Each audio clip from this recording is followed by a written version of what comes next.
my TEDx talk where I talk about how I read a book a day, and I started to really implement these techniques. And what I learned from these mentors and these books and seminars and conferences and people who were living an amazing life way better than I was living at the time was, number one, you have to know your life's purpose. And so few people ever get to a place where they can confidently say, I know why I'm here. And if you are watching this and you're resonating, you're like, yeah, I understand that. I feel like I'm behind right now. Or maybe you feel like you're doing well, but you've plateaued and you're not going up as quickly as you should. Really begin to examine how well you know your life's purpose. You should be able to say it very quickly. And I had a mentor, Joel Salatin, and he was very clear what his life's purpose was. You know, he was into organic farming, and he said he was Christian, and he used to pray, and he would say his life's purpose was, you know, thank you God for letting me bring the gift of good food to people. Now you might think, when I was young and I heard him say that, I thought that was like funny, but now I realize that was him reiterating his life purpose. And everybody has a different one. You know, for him it was healthy food. And I had another mentor, and his was writing. He was a journalist, and he was teaching people, and that was his life's purpose. To be on this board is you have to know how to win friends and influence people. That was a famous book title, but it's true. One of the skills I wish I had learned growing up that they forgot to teach us is you have to have powerful social skills. You have to know how to find mentors. If you're starting a business, maybe you need to know how to find business partners, how to find investors.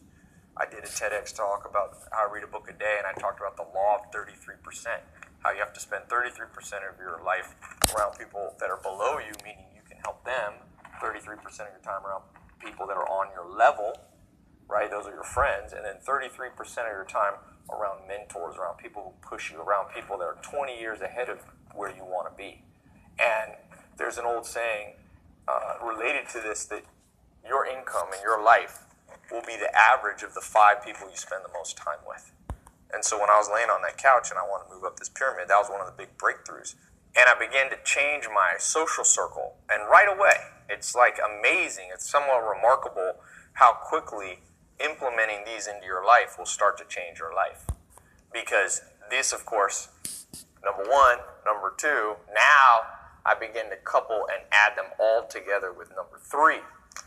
Number 3, and again, something that you and I didn't learn growing up, what they should have taught us, what the system failed us on teaching us, was I began to understand what motivated me, how to overcome procrastination.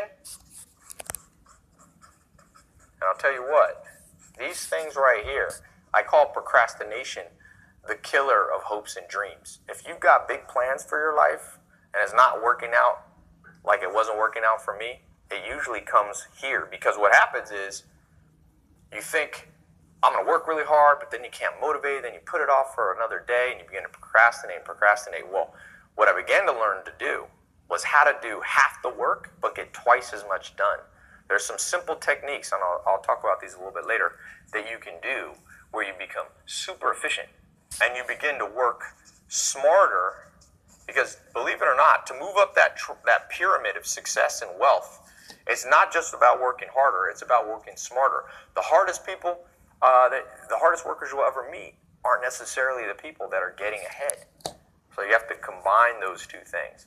So as I begin to put this, all 3 of these, 1, 2, 3, my life was beginning to transform.